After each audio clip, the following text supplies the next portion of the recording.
وَلَقَدْ يَسَّرْنَا الْقُرْآنَ لِلذِّكْرِ فَهَلْ مِن مُّدَّكِرٍ۔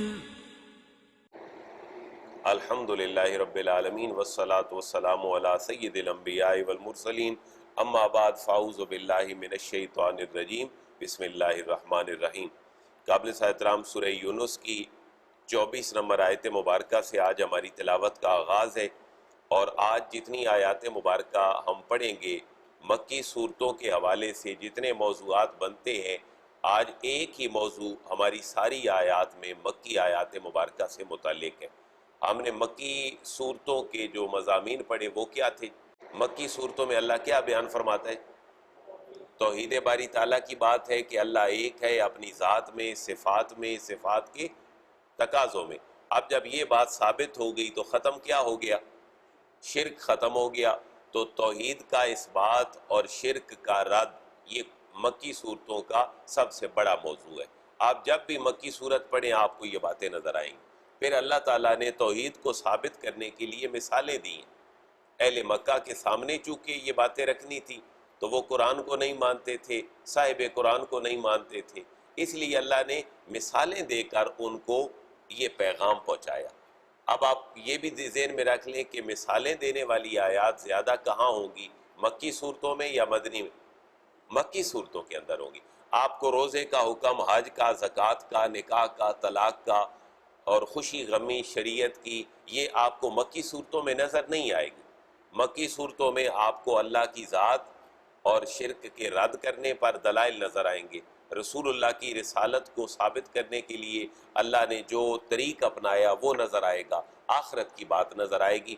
آج ایک مثال اللہ نے دی ہے ایک آیت مبارکہ میں جو 4-5 لینوں پر مشتمل آیت ہے کہ اہل مکہ تم ہو یا تمہارے جیسی طبیعت رکھنے والا قیامت تک کا کوئی ایک بھی فرد ہو، اس کے سامنے کلمہ حق کو قبول نہ کرنے کی ایک ہی وجہ ہے، اور وہ وجہ ہے دنیا کے ساتھ اس کی محبت۔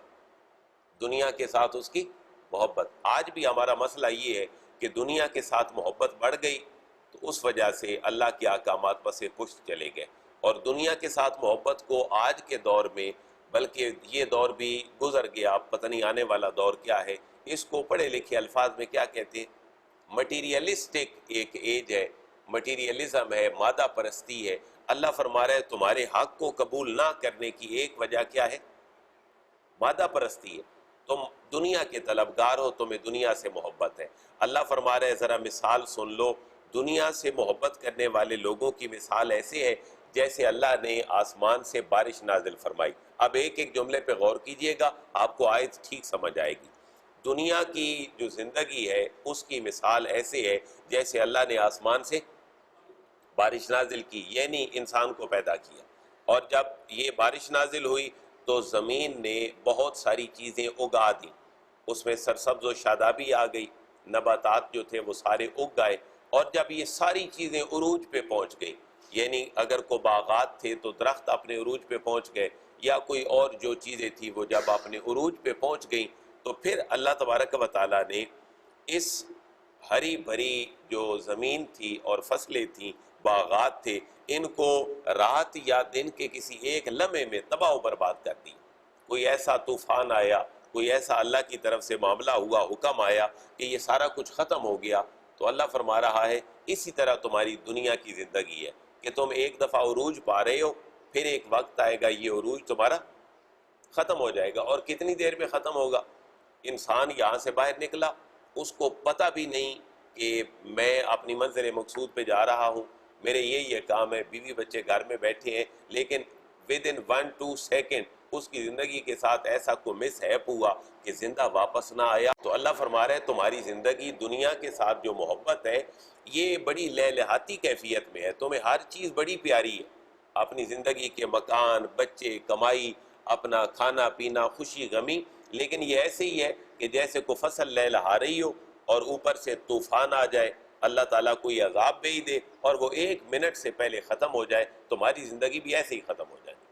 اب اس مثال سے پتہ یہ چلا کہ دنیا کی زندگی عارضی ہے، دنیا کی زندگی عارضی ہے، اور دنیا میں محبت ہو، دنیا کے سارے وسائل کے ساتھ، معاملات کے ساتھ، لیکن یکسوئی اور محبت اور عقیدت کس کے ساتھ ہو؟ اللہ اور اس کے رسول کے ساتھ، تو زندگی گزر جائے گی۔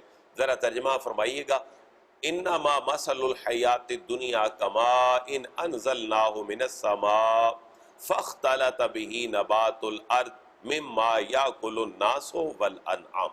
اتنا ترجمہ کر لیں پھر آگے چلتے ہیں۔ انما بے شک، مثل مثال، الحیات دنیا دنیا کی زندگی کی مثال ایسے ہے، کماء، کاف کا معنی کی طرح، ماء پانی، جس کو جو ہے جدید سٹریٹ لینگویج میں عرب کیا بولتے ہیں ماں کو؟ مویا۔ آپ اگر ان کی زبان میں دیکھیں تو ماں کو مویا بولتے ہیں۔ کماء، دنیا کی زندگی کی مثال ہے پانی کی طرح، انزلناہ، جس کو ہم نے نازل کیا ہے، من السماء، آسمان سے، فاختلط بہ نبات الارض، فا کا معنی پس، اختلط، آپ اردو میں بھی یہ لفظ بولتے ہیں، اختلط، جیسے مرد اور عورتیں اکٹھی ہوں تو ہم کیا کہتے ہیں؟ اختلاط مرد و زن۔ تو اختلاط کا معنی ہوتا ہے بہت ساری چیزوں کا اکٹھا مل جانا۔ تو فاختلط بہ نبات الارض، جو زمین کے نباتات تھے، فاختلط، وہ گھنی ہو کر اگنے لگ گئیں۔ آپ بارش کو ذہن میں لیں، جب بارش برستی ہے تو گھاس، بوٹیاں، پھل، پودے یہ اگتے ہیں اپنے پورے پریشر کے ساتھ۔ تو فاختلط بہ نبات الارض، بڑی گھنی ہو کر اگیں، اور زمین کی جو نباتات ہیں، اور ان کو ہوا کیا؟ مما یاکل الناس والانعام، مما، مین کا معنی سے، ما کا معنی جو، ان میں سے یاکل الناس، لوگ کھاتے ہیں، والانعام، اور چوپائے بھی کھاتے ہیں۔ اب وہ درخت لہلہا رہے ہیں اور سرسبزی اور جو شادابی ہے وہ اپنے عروج کے اوپر ہے، لوگ بھی فوائد لے رہے ہیں، حیوانات بھی فوائد لے رہے ہیں، حتیٰ یہاں تک کہ اذا اخذت الارض زخرفہا، حتیٰ یہاں تک کہ اذا جب، اخذت آلیا الارض، زمین نے پا لیا، زمین نے حاصل کر لیا، زخرفہا، اپنا پورا عروج، اپنا پورا بناؤ سنگھار۔ پھر باہر میں لوگ جیسے سیر کرنے کے لیے جاتے ہیں، دیکھتے ہیں ہر چیز بڑے عروج پہ ہوتی ہے، یہاں تک کہ جب لے لیا زمین نے زخرفہا، اپنا پورے کا پورا سنگھار، اپنی پوری کی پوری خوبصورتی، وزینت، اور زمین کیا ہو گئی؟ زیب و زینت والی ہو گئی، اس نے بڑی زیب و زینت حاصل کر لی۔ وَظَنَّ أَهْلُهَا أَنَّهُمْ قَادِرُونَ عَلَيْهَا، وَظَنَّ، اور گمان کیا، أَهْلُهَا، اس کے مالک نے، اس زمین کے مالک نے، جو سرسبز و شاداب زمین تھی، اس کے مالکوں نے خیال کیا، أَنَّهُمْ قَادِرُونَ عَلَيْهَا، کہ اب وہ ساری کی ساری اپنی طاقت اور قدرت رکھتے ہیں کہ ہم یہ فصلیں بڑی ہوں گی، یہ پھل باغات بڑے ہوں گے، ہم ان کو کاٹیں گے، اپنی ضرورت میں لائیں گے، ہم نے ان پر قابو پا لیا ہے۔ لیکن أَتَاهَا أَمْرُنَا لَيْلًا أَوْ نَهَارًا فَجَعَلْنَاهَا حَصِيدًا كَأَن لَّمْ تَغْنَ بِالْأَمْسِ كَذَلِكَ نُفَصِّلُ الْآيَاتِ لِقَوْمٍ يَتَفَكَّرُونَ۔ بس یہی کیفیت جاری تھی، زمین بناؤ سنگار پکڑ رہی تھی اور بڑی خوبصورت ہو گئی تھی، اور زمین کے مالکوں نے کہا اب ہمارے دسترس میں ہے، اس سے جو کچھ نکلے گا اگے گا۔ لیکن أَتَاهَا أَمْرُنَا، أَتَاهَا، اس کو آ لیا، اچک لیا، امرنا، ہمارے حکم نے، ہمارا حکم آ گیا اس پر، لیلاً اور نہاراً، رات کے وقت میں یا دن کے وقت میں، اور دن اور رات میں اللہ نے یہاں اللیل اور النہار ذکر نہیں فرمایا، بلکہ لیلاً اور نہاراً۔ اگر اللیل ہوتا تو پھر رات مراد ہوتی، غروب آفتاب سے لے کر تہجد کا ٹائم ختم ہونے تک، جس کو ہم کہتے ہیں طلوع فجر، تو یہ سارا ڈیوریشن پیریڈ مراد ہوتا اگر لیل کے اوپر الف لام ہوتی، اور نہارا کے اوپر بھی الف لام نہیں ہے، تو اگر نہارا کے اوپر الف لام ہوتا تو کتنا وقت مراد ہوتا؟ سورج نکلنے سے لے کر سورج غروب ہونے تک، کیونکہ دن اور رات یہی دورانی ہے۔ لیکن یہاں اللیلہ نہیں ہے، النہارا نہیں ہے، بلکہ یہاں ہے لیلاً اور نہاراً۔ اس کا معنی کیا ہے؟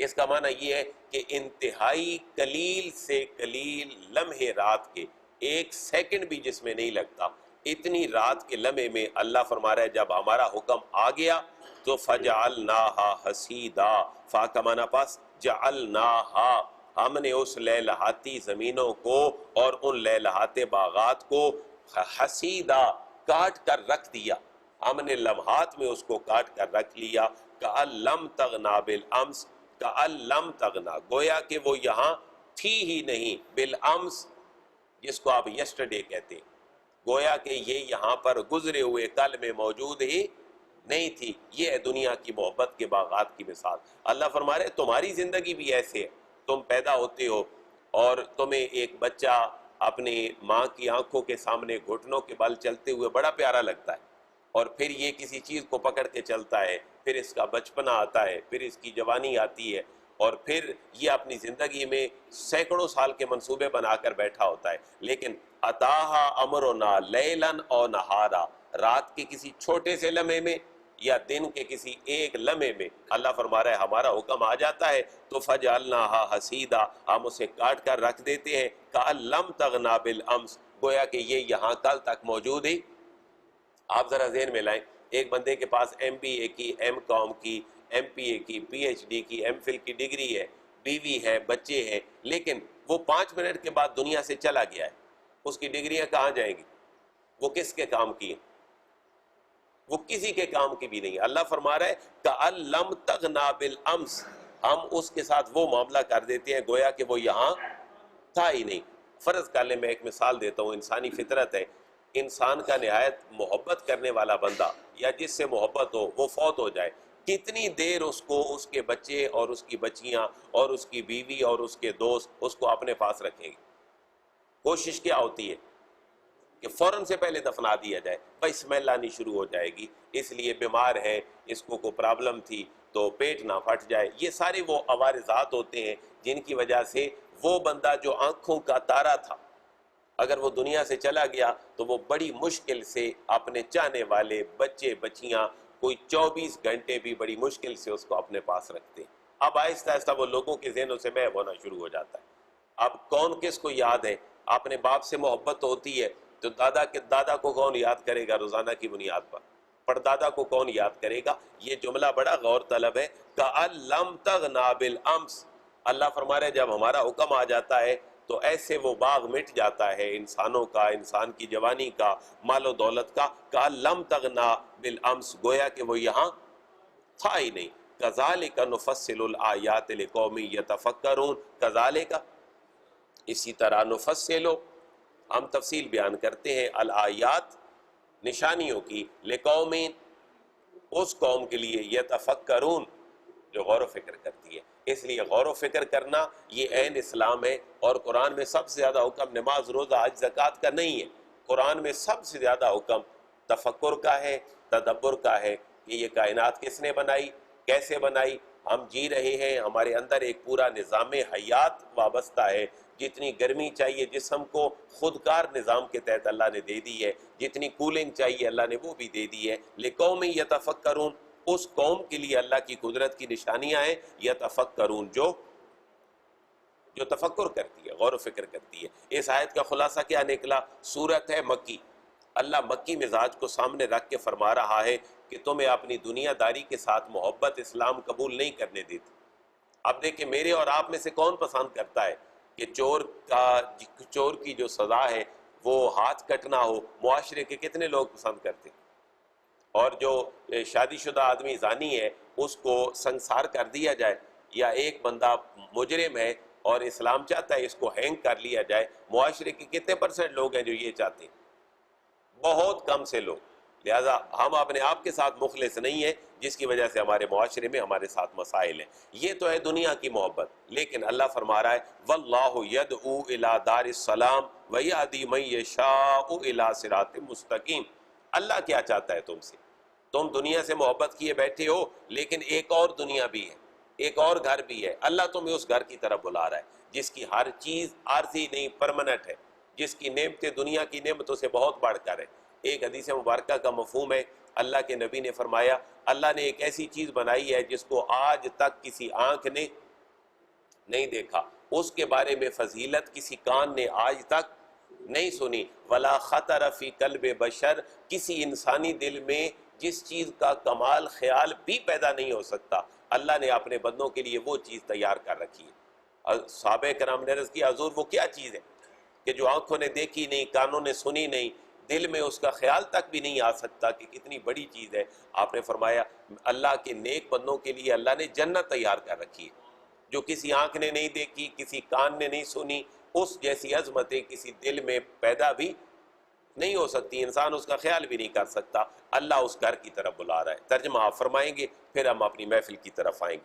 واللہ یدعو، واو کا معنی، اور اللہ بولے نا جی، اللہ تبارک و تعالی یدعو بلاتا ہے الہ کی طرف، دار السلام امن اور سلامتی والے گھر کی طرف۔ تم دنیا سے محبت کر کے بیٹھے ہو جو فانی ہے، اللہ تمہیں بلا رہا ہے دار السلام، سلامتی والے گھر کی طرف۔ اس کا رسول بھی سلامتی والے گھر کی طرف بلا رہا ہے۔ وہ سلامتی والا گھر کون سا ہے؟